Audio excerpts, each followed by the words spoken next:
আসসালামু আলাইকুম সবাইকে। আফসানা সিম্পল লাইফে আপনাদের সবাইকে স্বাগতম। আজ আপনাদের সামনে চিকেন মাঞ্চুরিয়ানের একটি রেসিপি নিয়ে হাজির হয়েছি। তো দেখতেই পাচ্ছেন আমি চিকেন মাঞ্চুরিয়ানের জন্য এখানে 2 পিস চিকেন ব্রেস্ট পিস নিয়েছি। আর চিকেন মাঞ্চুরিয়ানের জন্য আসলে চিকেনের বুকের মাংসটা কিউব আকারে কেটে নিতে হয়। তো আমি এখানে ছোট ছোট করে চিপসের মতো, মানে চিকেন পপকর্ন যেরকম হয়, ছোট ছোট কিউব আকারে আমি কেটে নিচ্ছি। তবে আপনারা চাইলে যদি একদম সলিড ব্রেস্ট পিস না থাকে, সেক্ষেত্রে আপনারা হাড় ফেলে যে কোনো মাংস এখানে ইউজ করতে পারেন। তো আমি মাংসগুলোকে কেটে ধুয়ে পরিষ্কার করে নিয়েছি। এখন যে মাংসটা ম্যারিনেট করার পালা। তো এখানে আমি মাংসটা নিয়ে নিচ্ছি, দিয়ে দিচ্ছি এর মধ্যে প্রথমে গোলমরিচ। আমি আসলে কোনো কিছুর পরিমাপ বলছি না, কারণ আমি পাক্কা কোনো রাঁধুনি না। আমি রান্না করেছিলাম, আপনাদের ভাইয়া খেয়ে ভালো বলেছে বলে তো ভাবলাম আমার প্রিয় আপু ভাইয়াদের সাথে বিষয়টা শেয়ার করি। তো এখানে দিয়ে দিলাম রসুন বাটা, আদা বাটা, একটু লবণটা আপনাদের পরিমাণ মতো বা স্বাদ মতোই দিয়ে দিবেন। দিয়ে আমি এটা কিছুক্ষণের জন্য ম্যারিনেট করে রেখে দিব। তো ফিরে আসলাম আবার। এখানে ম্যারিনেটের জন্য একটা ডিম দিয়ে দিয়েছি। এখন দিয়ে দিব কর্নফ্লাওয়ার। আপনারা আসলে আপনাদের প্রয়োজন মতোই আন্দাজ করে একটু দিয়ে দিবেন। তো আমি এখানে সব কিছু একসাথে মাখিয়ে নিচ্ছি। এখানে আসলে আমার যেহেতু সময় ছিল, তাই আমি আগে মাখিয়ে রেখেছিলাম। এখন আমি ভাজার জন্য প্রস্তুতি নিচ্ছি। তবে যদি আপনাদের হাতে সময় কম থাকে, তবে আপনারা এইভাবে মাখিয়ে সব কিছু একসাথে মাখিয়ে বা ম্যারিনেট করে আপনারা 10 মিনিটের জন্য রেখে দিয়ে তারপর ভেজে নিতে পারেন। তো আমার মাখানো শেষ, আমি এখন ভাজতে চলে যাব। এখানে আমি কড়াইতে পরিমাণ মতো তেল দিয়ে নিচ্ছি। তেলটা গরম হয়ে আসলে আমি একটা একটা করে আমার যে চিকেন ব্রেস্ট পিসগুলো ছিল সেগুলো দিয়ে দিব।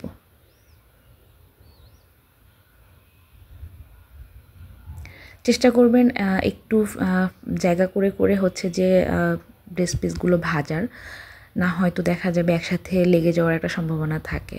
তো আমার চিকেন ব্রেস্ট পিসগুলো ভাজা শেষ। এখন আমি আরেকটি কড়াই নিয়েছি। আমি এখন এটার মধ্যে মাঞ্চুরিয়ানটা রান্না করব। তো আমি যে চিকেন ভাজার যে তেল ছিল, সেখান থেকে কিছুটা তেল আমি কড়াইয়ে দিয়ে নিয়েছি। এখন আমি কুচি করে নেওয়া রসুন দিয়ে দিচ্ছি, কেটে রাখা ক্যাপসিকাম, পেঁয়াজ এবং ঝালের জন্য কাঁচামরিচ। তবে যদি ঝাল না খেতে চান, সেক্ষেত্রে কাঁচামরিচ স্কিপ করতে পারেন। আর পেঁয়াজ এবং ক্যাপসিকাম আমি দুইটাই যে চিকেনের যে ব্রেস্ট পিস ছিল সেটার মতো করে কিউব করে কেটে নিয়েছি। এতে সব কিছু দেখতে একরকম লাগে। আমি সবজিটাকে একেবারে ভাজতে যাব না। আমি যখন হালকা একটু কালার চেঞ্জ হয়ে যাবে পেঁয়াজের, তখন আমি সসগুলো অ্যাড করব। তো এখানে আমি দিয়ে দিচ্ছি টমেটো ক্যাচাপ। টমেটো ক্যাচাপটা আমি একটু বেশি পরিমাণে দিব, লাইক হাফ কাপের মতো। দিয়ে দিচ্ছি পরিমাণ মতো সয়া সস,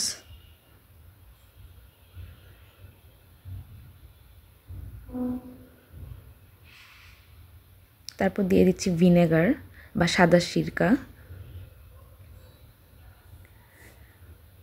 আমি এর মধ্যে সবগুলো সস একসাথে মিক্স করার পরে পরিমাণ মতো পানি দিয়ে দিচ্ছি। পানিটা হালকা একটু গরম হয়ে আসলে আমি আন্দাজ করে গোলমরিচটা দিয়ে দিব। তবে যেহেতু আমরা আমরা ঝাল খেতে পারি, তো আমি এর জন্য ঝালের পরিমাণটা একটু বাড়িয়ে দিচ্ছি। আপনারা যদি বাচ্চাদের জন্য করে থাকেন বা বাচ্চারা যদি খায়, সেক্ষেত্রে ঝালটা যে মাথায় রেখে তারপরে দিবেন। দিয়ে দিচ্ছি পরিমাণ মতো চিনি দিলে কি হয়, ঝাল লবণ যে সস দিয়েছি সবগুলো একসাথে একটু ব্যালেন্স হয়। আর দিয়ে দিচ্ছি অল্প করে লবণটা আপনারা একটু বুঝে দিবেন, কারণ যেহেতু আমরা সস ইউজ করেছি এবং ওখানেও লবণ ছিল, তাই লবণটা একটু আন্দাজ করে দেবেন। দিয়ে দিচ্ছি কর্নফ্লাওয়ার গুলানো যে পানিটা ছিল, সে পানিটা এখন দিয়ে আমরা সবজিগুলো বা যে ক্যাপসিকাম এবং পেঁয়াজ ছিল সেগুলোকে মিক্স করে নিব এবং একটু সিদ্ধ করে নিব। যখন পানিটা হালকা ফুটে গরম হয়ে আসবে বা সসটা ঘন হয়ে আসবে তখন আমরা চিকেন যে ভেজেছিলাম সেই পিসগুলো দিয়ে দিব এবং সব কিছু একসাথে মিক্স করে নিব। মিক্স করার পর 5 থেকে 6 মিনিট রাখার পরে আমাদের মাঞ্চুরিয়ানটা রেডি হয়ে যাবে। কেমন লাগলো আপনাদের জানাতে ভুলবেন না। ভালো থাকবেন সবাই। আসসালামু আলাইকুম।